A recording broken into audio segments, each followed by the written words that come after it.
ഇതിൽ വരണം. പള്ളി നിർമ്മിക്കുക എന്നുള്ളത് വലിയ ഒരു മഹത്വമുള്ള കാര്യം തന്നെയാണ്.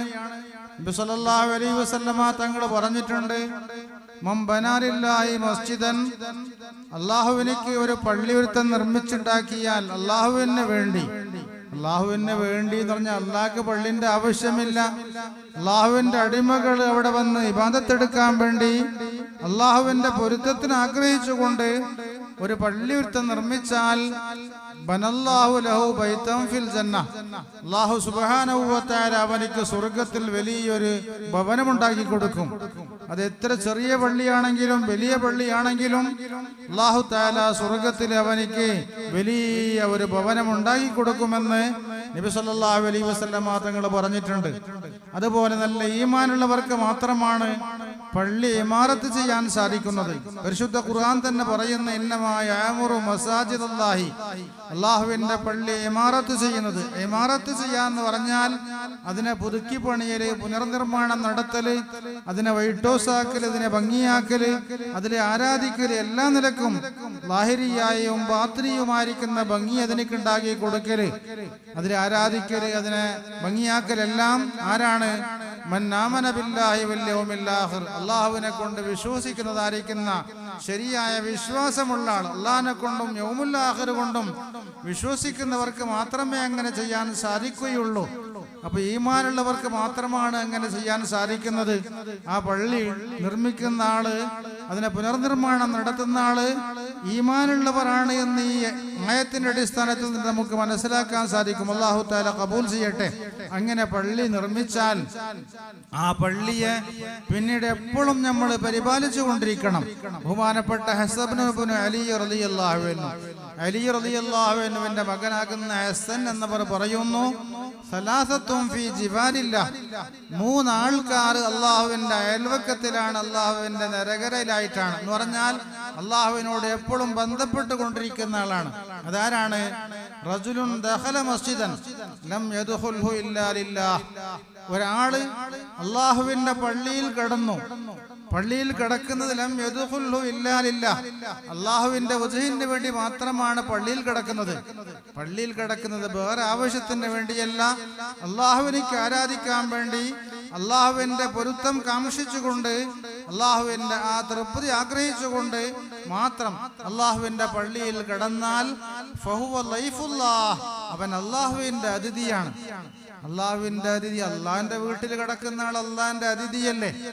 അള്ളാഹുവിന്റെ അതിഥി, അള്ളാഹിന്റെ വീട്ടിൽ ഒരു അതിഥി കിടന്നാൽ, നമ്മൾക്കുള്ള വീട്ടിൽ ഒരു അതിഥി വന്നാൽ, നമ്മുടെ പ്രസിഡന്റിന്റെ വീട്ടിലോ അല്ലെങ്കിൽ സെക്രട്ടറിയുടെ വീട്ടിലോ അല്ലെങ്കിൽ കമ്മിറ്റിയുടെ ഉത്തരവാദപ്പെട്ടവർക്കുള്ള വീട്ടിൽ ആരെങ്കിലും ഒരാൾ വന്നാൽ, ഏതെങ്കിലും ഒരു ഉസ്താദ് വന്നാൽ, ആ വീട്ടിന്റെ ആൾ എന്ത് ചെയ്യും? ശരിക്ക് കൈ കൊടുക്കും, ആദരിക്കും, ബഹുമാനിക്കും, ചായ കൊടുക്കും, തിന്നാൻ കൊടുക്കും, കുടിക്കാൻ കൊടുക്കും, ആദരിക്കും. എന്നതുപോലെ അള്ളാഹുവിന്റെ വീടാണ് അള്ളാഹുവിന്റെ പള്ളി. അള്ളാഹുവിന്റെ പള്ളിയിൽ അള്ളാഹുവിന്റെ പൊരുത്തം ആഗ്രഹിച്ചുകൊണ്ട് ആരെങ്കിലും വന്നാൽ അള്ളാഹു ആ മനുഷ്യനെ ബഹുമാനിക്കാതിരിക്കുമോ? അള്ളാഹിന്റെ അതിഥിയല്ലേ? അള്ളാഹു തആല ആ മനുഷ്യനെ ആദരിക്കും. അവൻ അള്ളാഹുവിന്റെ അതിഥിയാണ്. അതുപോലെ മൻസാറ അഖൻ മുസ്ലിമൻ, ഒരു സഹോദരനെ ഒരുത്തൻ സന്ദർശിച്ചാൽ, ഒരു സഹോദരനെ കാണാൻ വേണ്ടി പോയി, ഒരാൾക്ക് സുഖമില്ല അല്ലെങ്കിൽ എന്തെങ്കിലും വിഷമത്തിലുണ്ട്, അയാളെ കാണാൻ വേണ്ടി, അയാളെ സന്തോഷിപ്പിക്കാൻ വേണ്ടി ഒരു വീട്ടിൽ ഒരുത്തൻ പോയാൽ ലം യസുറുഹു ഇല്ലാ ലില്ലാഹ്, അല്ലാഹുവിന്റെ പൊരുത്തത്തിന് വേണ്ടി മാത്രമാണ് പോയിരിക്കുന്നത്. എന്നാൽ ആ മനുഷ്യനും അല്ലാഹുവിനെ സന്ദർശിച്ചവനെ പോലെയാണ്. അല്ലാഹു തആല നാളെ മഹ്ശറയിൽ എത്തിക്കഴിഞ്ഞാൽ ഒരു മനുഷ്യനോട് ചോദിക്കും, എടോ എനിക്ക് രോഗമായപ്പോൾ നീ എന്നെ സന്ദർശിച്ചില്ലല്ലോ, എനിക്ക് രോഗമായി, നീ എന്നെ കാണാൻ വേണ്ടി വന്നില്ലല്ലോ എന്ന് ചോദിക്കുമ്പോൾ ആ മനുഷ്യൻ അല്ലാഹുവിനോട് ചോദിക്കും, പടച്ചവനെ, അന്ത റബ്ബുൽ ആലമീൻ, നീ റബ്ബുൽ ആലമീൻ ആണല്ലോ, നിനക്ക് രോഗമായിട്ടുണ്ടോ? നിനക്ക് രോഗമാവുകയില്ല, നിനക്ക് ബുദ്ധിമുട്ടാവുകയില്ല, അപ്പോൾ നിന്നെ എങ്ങനെയാണ് ഞാൻ സന്ദർശിക്കുന്നത് എന്ന് അള്ളാഹുവിനോട് ചോദിക്കുമ്പോൾ അള്ളാഹു തആല പറയും, ഇന്ന സ്ഥലത്തിലുള്ളതായിരിക്കുന്ന ഒരു സഹോദരൻ, എന്റെ അടിമയായിരിക്കുന്ന മുഅ്മിനായിരിക്കുന്ന സഹോദരൻ, അവൻ രോഗമായി കിടന്നപ്പോൾ അവനിക്ക് വിഷമമുണ്ടാക്കുന്ന സന്ദർഭത്തിൽ ആ മനുഷ്യനെ കാണാൻ വേണ്ടി നീ പോയില്ലല്ലോ. ആ മനുഷ്യനെ കാണാൻ വേണ്ടി നീ പോയിരുന്നുവെങ്കിൽ ആ സ്ഥലത്ത് ഞാനുണ്ടാകുമായിരുന്നു. എന്നെ സന്ദർശിച്ചതുപോലെയാണ്. ഒരു രോഗിയെ സന്ദർശിച്ചാൽ എന്നെ സന്ദർശിച്ചതുപോലെയാണ്. അതാണ് രോഗിയെ സന്ദർശിക്കൽ അള്ളാഹുവിനെ സന്ദർശിക്കും പോലെയാണ്. അതായത് ഒരു സഹോദരനെ സന്ദർശിച്ചാൽ അവൻ അള്ളാഹുവിന്റെ അതിഥിയാണ്, അള്ളാഹുവിനെ സന്ദർശിച്ചത് പോലെയാണ്. അതുപോലെ മൂന്നാമത്തെ ആള് ഒരു മനുഷ്യൻ ഹജ്ജിന് വേണ്ടിയോ അല്ല ഉംറയ്ക്ക് വേണ്ടിയോ പുറപ്പെട്ടാൽ അവനും അള്ളാഹുവിന്റെ അതിഥിയാണ്. അങ്ങനെ 3 അതിഥികളെയാണ് ബഹുമാനപ്പെട്ട ഹസനുൽ ബസരി റഹ്മത്തുള്ളാഹി അലൈഹി തങ്ങൾ പറഞ്ഞിരിക്കുന്നത്. ഈ 3 അതിഥികളെയും അള്ളാഹു വളരെ ബഹുമാനിച്ചിട്ടാണ് പറഞ്ഞിരിക്കുന്നത്. അങ്ങനെയുള്ള അതിഥികളെ കൂട്ടത്തിൽപ്പെട്ട ഒരു അതിഥിയാണ് അള്ളാഹുവിന്റെ പള്ളിയിൽ കിടക്കുന്ന ആൾ. പള്ളിയിൽ അള്ളാഹുവിന്റെ വജ്ഹിനെ കരുതിയും കൊണ്ട് കിടക്കണം. അള്ളാഹു ഈ പള്ളി നിർമ്മിക്കാനുള്ള തൗഫീഖ് നൽകുന്നത്, ഈ പള്ളി ഉണ്ടാക്കപ്പെടുന്നത് അള്ളാഹുവിനേക്ക് ആരാധിക്കാൻ വേണ്ടിയാണ്, അള്ളാഹുവിനേക്ക് ഇബാദത്ത് എടുക്കാൻ വേണ്ടിയാണ്. അതുകൊണ്ട് ഇബാദത്ത് എടുത്തുകൊണ്ട് നാം ഈ പള്ളി ആദരിക്കേണ്ടതുണ്ട്. പരിശുദ്ധമായിരിക്കുന്ന റമദാൻ മാസമാണ് വരുന്നത്. ആ പള്ളിയിൽ വന്ന് ഖുർആൻ ഓതിയും ദിക്റുകൾ ചൊല്ലിയും നമ്മൾ പള്ളിനെ ഹയാത്താക്കണം. അതുപോലെ ബഹുമാനപ്പെട്ട ഹസനുൽ ബസരി തങ്ങൾ പറയുന്നു, മുഹൂറുൽ ഹൂറിൽ ലൈൻ, ഹൂറുല്ലീങ്ങളാകുന്ന സ്ത്രീകള് സ്വർഗത്തിലുണ്ട്.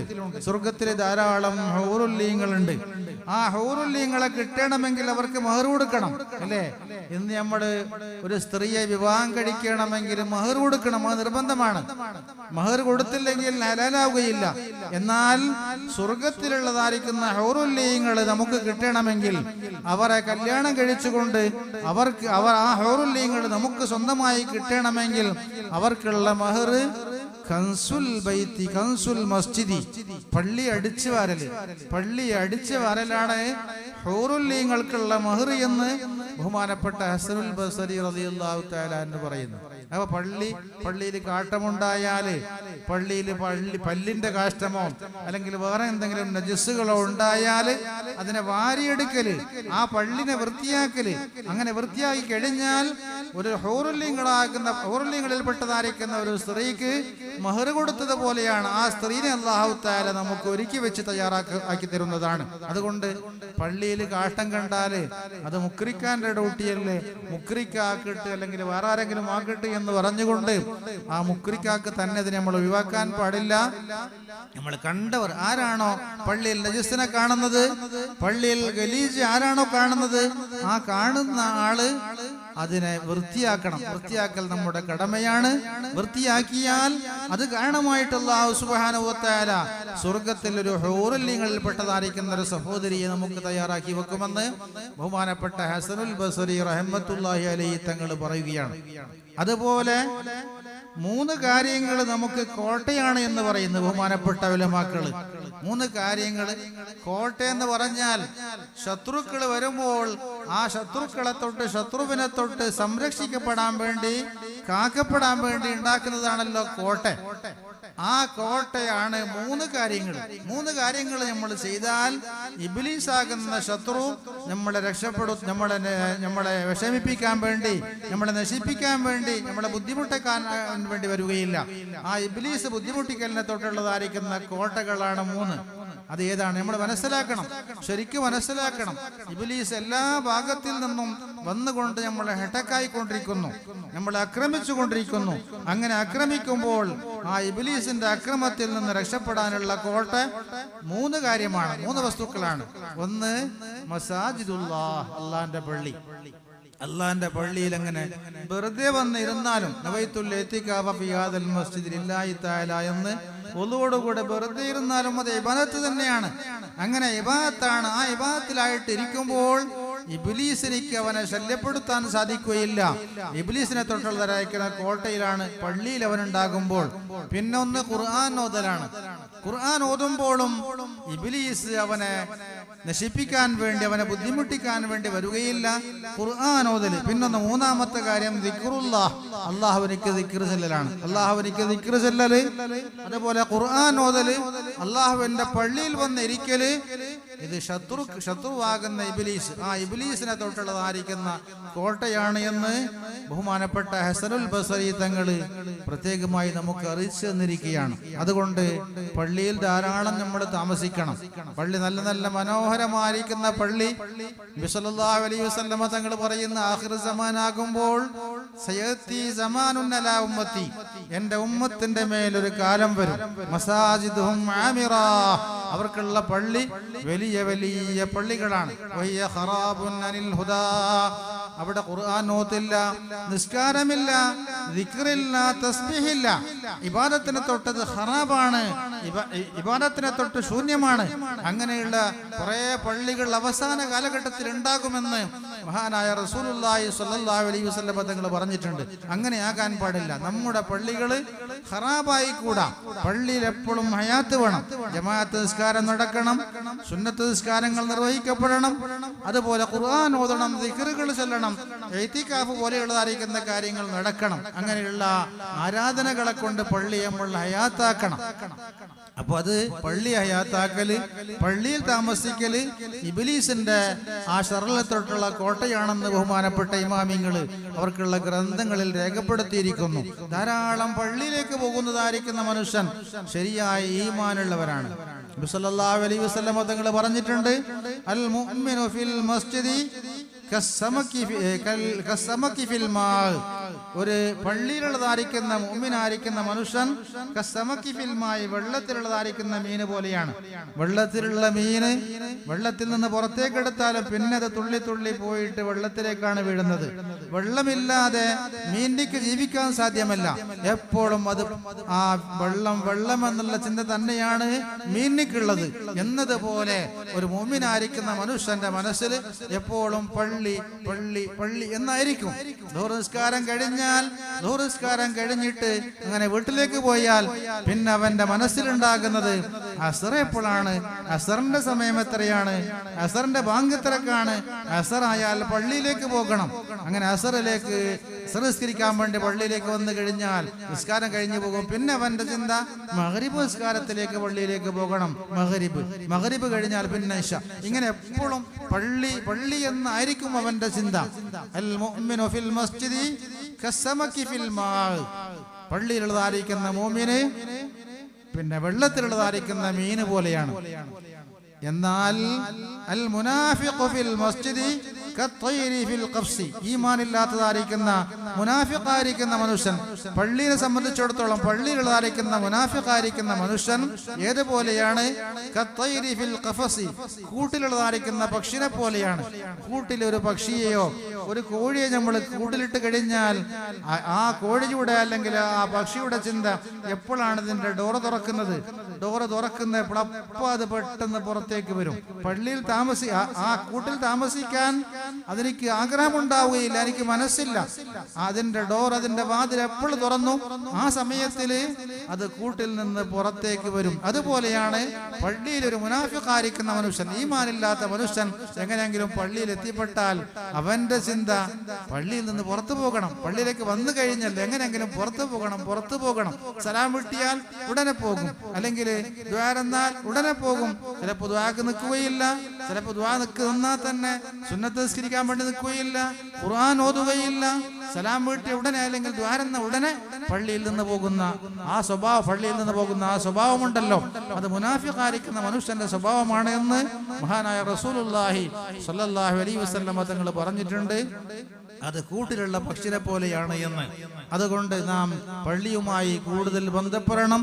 പള്ളിയുമായി ബന്ധപ്പെട്ടുകൊണ്ട് ആ പള്ളിയെ ഇമാറത്ത് ചെയ്യാൻ വേണ്ടി നാം തയ്യാറാകണം. അതോടുകൂടെ നാം എല്ലാവരും വളരെ സൗഹാർദ്ദത്തോടുകൂടെ നാം എല്ലാം ജീവിക്കേണ്ടതുണ്ട്. ഇവിടെ സൗഹാർദ്ദം പഠിപ്പിച്ചതായിരിക്കുന്ന മതമാണ് പരിശുദ്ധ ദീൻ. എല്ലാ മതവും സൗഹാർദ്ദമാണ് പഠിപ്പിക്കുന്നത്. അതുപോലെ പരിശുദ്ധമായിരിക്കുന്ന ദീനും സൗഹാർദ്ദമാണ് നമുക്ക് പഠിപ്പിച്ചു തരുന്നത്. ഇവിടെ സാമീജ്യവറുകൾ വന്നു, അതുപോലെയുള്ള എല്ലാവരും ഒരുമിച്ച് കൂടിയും കൊണ്ട് ഒരു കാര്യം ചെയ്താൽ നമുക്ക് സന്തോഷത്തോടു കൂടെ ഇവിടെ ജീവിക്കാൻ സാധിക്കും.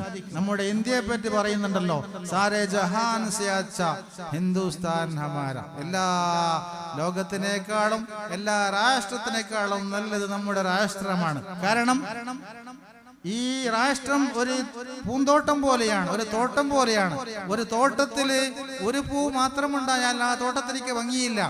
ആ തോട്ടത്തില് വെളുത്ത പൂ വേണം, ചുവന്ന പൂ, മഞ്ഞ നിറത്തിലുള്ള പൂ, എല്ലാ പൂവും ഉണ്ടെങ്കിലാണ് തോട്ടത്തിലേക്ക് ഭംഗിയുള്ളത്. എന്നതുപോലെ നമ്മുടെ രാഷ്ട്രത്തിൽ എല്ലാ മതവും, ഇസ്ലാം മതവും ഹൈന്ദവ മതവും ക്രിസ്ത്യൻ മതവും അതുപോലെയുള്ള എല്ലാ മതങ്ങളും ഒരുമിച്ച് കൂടി ജീവിക്കുമ്പോൾ ആ രാഷ്ട്രത്തിന്, നമ്മുടെ ഇന്ത്യക്ക് വല്ലാത്തൊരു ഭംഗിയാണ്, ഒരു സൗന്ദര്യമാണ്. അതുകൊണ്ട് സൗഹാർദ്ദത്തോടു കൂടെ നമ്മൾ ജീവിക്കേണ്ടതുണ്ട്. പരിശുദ്ധ ഖുർആനിൽ റബ്ബിനെ പറ്റി പറഞ്ഞിരിക്കുന്നത് റബ്ബുൽ ആലമീൻ, ലോകരുടെ റബ്ബ് എന്നാണ്. എല്ലാവരുടെയും റബ്ബ്. ഏതെങ്കിലും ഒരു വിഭാഗത്തിലെ മാത്രം റബ്ബ് എന്നല്ല പറഞ്ഞത്. നമ്മുടെ സ്വാമീജി അവர்கள் പ്രസംഗിക്കുമ്പോൾ പറഞ്ഞില്ലേ, മഴ വരുന്നത് അത് ഏതെങ്കിലും ഒരു വിഭാഗത്തിന് മാത്രമല്ല, എല്ലാവർക്കും ഒന്നിച്ചിട്ടാണ്. അല്ലാഹു തആല അങ്ങനെയാണ്, എല്ലാവർക്കും റബ്ബുൽ ആലമീൻ. ആലമീൻ ലോകത്തിന്റെ റബ്ബാണ്. മഹാനായ റസൂലുള്ളാഹി സ്വല്ലല്ലാഹു അലൈഹി വസല്ലം തങ്ങളെ പറ്റി പറഞ്ഞത് റഹ്മത്തുൽ ലിൽ ആലമീൻ, ലോകത്തിന് അനുഗ്രഹം, ലോകർക്ക് അനുഗ്രഹം എന്നാണ്. ഏതെങ്കിലും ഒരു വിഭാഗത്തിന് മാത്രം അനുഗ്രഹം എന്നല്ല പറഞ്ഞത്. വമാ അർസൽനാക ഇല്ലാ കാഫത്തൽ ലിന്നാസി ബശീറൻ വനസീറ, എല്ലാ മനുഷ്യന്മാർക്കും റഹ്മത്തായിട്ടാണ് നബി സല്ലല്ലാഹു അലൈഹി വസല്ലം തങ്ങളെ പറഞ്ഞയച്ചിരിക്കുന്നത്. അങ്ങനെയുള്ള റസൂലുള്ളാഹിയുടെ അനുയായികളാണ് നമ്മൾ, അല്ലാഹുവിന്റെ അടിമകളാണ്. അപ്പോൾ എല്ലാം പറയും സ്നേഹത്തോടുകൂടെ ജീവിക്കൽ നാം എല്ലാവരുടെയും കർത്തവ്യമാണ്. അങ്ങനെ നല്ല നിലക്ക് ജീവിക്കാൻ അല്ലാഹു നമുക്ക് തൗഫീഖ് ചെയ്യട്ടെ. അതുപോലെ നാം ജീവിക്കുമ്പോൾ നമ്മുടെ അവകാശവും നമുക്ക് അത് സംരക്ഷിക്കപ്പെടേണ്ടതുണ്ട്. നമുക്ക് മാത്രമല്ല, എല്ലാ വിഭാഗം ആൾക്കാർക്കും അവർക്കുള്ള അവകാശം അവർ സംരക്ഷിക്കപ്പെടണം. അതുപോലെ എല്ലാവർക്കും ജീവിക്കാനുള്ള അവകാശം ഈ ഇന്ത്യയിലുള്ളതുപോലെ നമുക്കും ഇവിടെ ജീവിക്കാനുള്ള അവകാശമുണ്ട്. നിങ്ങൾക്ക് അവകാശമില്ല എന്ന് പറയാനുള്ള അധികാരം ആർക്കുമില്ല. അങ്ങനെ ഇസ്സത്തോടുകൂടെ അല്ലാഹുവിനെ ആരാധിച്ചുകൊണ്ട്, അല്ലാഹുവിനെ വഴിപ്പെട്ടുകൊണ്ട് ശരിയായ ഈമാനോടുകൂടെ ജീവിക്കാനും, അതേ ആ ഈമാനോടുകൂടെ തന്നെ ലാ ഇലാഹ ഇല്ലല്ലാഹ് എന്ന് പറഞ്ഞ് മരിക്കാനുമുള്ള തൗഫീഖ് നമുക്കെല്ലാവർക്കും അല്ലാഹു നൽകട്ടെ. അല്ലാഹു ബഹുമാനിച്ച അല്ലാഹുവിന്റെ പള്ളികൾ, അല്ലാഹുവിന്റെ ദീനീ സ്ഥാപനങ്ങൾ, അതിനെല്ലാം ബഹുമാനിക്കാൻ അല്ലാഹു നമുക്ക് തൗഫീഖ് ചെയ്യട്ടെ. നമ്മുടെ ഷാഫി ജുമാ മസ്ജിദിന്റെ ജമാഅത്ത് കമ്മിറ്റിയുടെ കീഴിലായിട്ട് പല നല്ല നല്ല സ്ഥാപനങ്ങളെല്ലാം നടന്നുകൊണ്ടിരിക്കുന്നു. ദർസ് നടക്കുന്നു, മദ്രസ നടക്കുന്നു, അതുപോലെയുള്ള നല്ല നല്ല കാര്യങ്ങളെല്ലാം നടക്കുന്നു. നമ്മുടെ ദർസ് നല്ല മനോഹരമായി നടക്കുകയാണ്. ദർസിൽ ഈ വർഷം അല്ലാഹുവിന്റെ തൗഫീഖ് കൊണ്ട് 7 മുത്തഅല്ലിമീങ്ങൾ ഇവിടുത്തെ ദർസിന്റെ പഠനം പൂർത്തിയാക്കിയും കൊണ്ട് നമ്മുടെ കോട്ട ഉസ്താദിന്റെ പേരിലുള്ളതായിരിക്കുന്ന കോട്ട ഉസ്താദ് മെമ്മോറിയൽ ദാറുൽ ഉലൂം ദർസ് ഷാഫി ജുമാ മസ്ജിദ് മുൽക്കി എന്നുള്ള പേരിൽ അറിയപ്പെടുന്നതായിരിക്കുന്ന ആ ദർസിൽ നിന്ന് 7 മുത്തഅല്ലിമീങ്ങൾ ഇവിടുത്തെ പഠനം പൂർത്തിയാക്കിയും കൊണ്ട് ഇവിടുന്ന് പോവുകയാണ്. ഇവിടുന്ന് ഫാരിഖായും കൊണ്ട് പിരിഞ്ഞു പോവുകയാണ്. ഉപരിപഠനത്തിന് വേണ്ടി അവർ അറബി കോളേജിലേക്ക്, കോളേജ് ഏതാണെന്ന് തീരുമാനിക്കപ്പെട്ടിട്ടില്ല, അങ്ങനെയുള്ള അറബി കോളേജിലേക്ക് പോവുകയാണ്. ബഹുമാനപ്പെട്ട നമ്മുടെ ജമാഅത്ത് കമ്മിറ്റി അവർക്ക് പിന്നെ ഒരു സർട്ടിഫിക്കറ്റ് നൽകാനും അവർ ആദരിക്കാനും വേണ്ടി എല്ലാം തീരുമാനിച്ചിട്ടുണ്ട്. അവർക്ക് ജമാഅത്ത് കമ്മിറ്റി ഒരു കോട്ടെല്ലാം അവർക്ക് ഇതിന് മുമ്പ് തന്നെ, നേരത്തെ തന്നെ ജുമാ കഴിഞ്ഞതിന് ശേഷം തന്നെ ബഹുമാനപ്പെട്ട പ്രസിഡന്റ് അവർകൾ അതിനെ കൊണ്ടുവന്ന് തന്നിട്ടുണ്ട്, അതിനെ ഏൽപ്പിച്ചിട്ടുണ്ട്. അതുപോലെ അവർ ആദരിച്ചുകൊണ്ട് അവർക്ക് സർട്ടിഫിക്കറ്റും എല്ലാം നൽകാൻ വേണ്ടി തീരുമാനിച്ചിട്ടുണ്ട്. അതെല്ലാം അല്ലാഹു തആല ഖബൂൽ ചെയ്യട്ടെ. അല്ലാഹു സുബ്ഹാനഹു വ തആല നല്ല കാര്യങ്ങൾ ഇനിയും ചെയ്യാൻ നമ്മുടെ കമ്മിറ്റിക്ക് അല്ലാഹു തആല തൗഫീഖ് ചെയ്യട്ടെ. ഇവിടെ വലിയൊരു ദർസ്, വലിയൊരു സ്ഥാപനം ഉണ്ടാക്കിയും കൊണ്ട് നമ്മുടെ നാട്ടിൽ നിന്നിട്ട് തന്നെ സനത് കൊടുക്കാനുള്ളതായിരിക്കുന്ന ഒരു അവസ്ഥ അല്ലാഹു ഉണ്ടാക്കി തരട്ടെ എന്ന് പ്രാർത്ഥിച്ചുകൊണ്ട് നിങ്ങൾക്ക് എല്ലാവർക്കുള്ളയും സഹകരണം അതിന് ആവശ്യമാണെന്ന് ഉണർത്തിയും കൊണ്ടും ഞാൻ എൻ്റെ സംസാരം നീട്ടിക്കൊണ്ടുപോകാൻ ഉദ്ദേശിക്കുന്നില്ല. ഞാൻ നിർത്തുകയാണ്. എല്ലാ കാര്യങ്ങളും നല്ല മനോഹരമായ നിലയ്ക്ക് നമ്മൾ ചെയ്യണം. ബഹുമാനപ്പെട്ട സയ്യിദ് ജമലുൽ തങ്ങൾ വരാനടുത്തായിരിക്കുന്നു. നേരത്തെ തന്നെ കാസർഗോഡെല്ലാം മംഗലാപുരെല്ലാം കഴിഞ്ഞിട്ട് ഇങ്ങോട്ട് എത്തിയിട്ടുണ്ടാകും. അപ്പോൾ അവർക്കുള്ള പ്രസംഗവും ഇവിടെ നടക്കാനിരിക്കുന്നു. പിന്നെ ബഹുമാനപ്പെട്ട പ്രസിഡന്റ് അവർക്കുള്ള പ്രസംഗവും നടക്കാനുണ്ട്. അങ്ങനെയുള്ള കുറെ കാര്യങ്ങളെല്ലാം നടക്കാനുള്ളത് കൊണ്ട് ഞാൻ എൻ്റെ സംസാരം നിർത്തുകയാണ്. അല്ലാഹു സുബ്ഹാനഹു വ തആല നമ്മുടെ എല്ലാ നല്ല കാര്യങ്ങളും അല്ലാഹു ഖബൂൽ ചെയ്യട്ടെ. ഇനിയും നല്ല നല്ല കാര്യങ്ങൾ ചെയ്യാൻ കമ്മിറ്റിക്കും അതുപോലെ സഹകരിക്കാൻ നമുക്ക് എല്ലാവർക്കും, ഈ ജമാഅത്തിലുള്ളവരും അടുത്തുള്ളവർക്കും ഇവിടെ ഒരുമിച്ചുകൂടി എല്ലാവർക്കും അല്ലാഹു തആല തൗഫീഖ് ചെയ്യട്ടെ എന്ന് പ്രാർത്ഥിച്ചുകൊണ്ട് എൻ്റെ സംസാരം നിർത്തുന്നു. ആഖിറു ദഅവാനാ അൽഹംദുലില്ലാഹി റബ്ബിൽ ആലമീൻ. അസ്സലാമു അലൈക്കും വറഹ്മത്തുള്ളാഹി വബറകാതുഹു.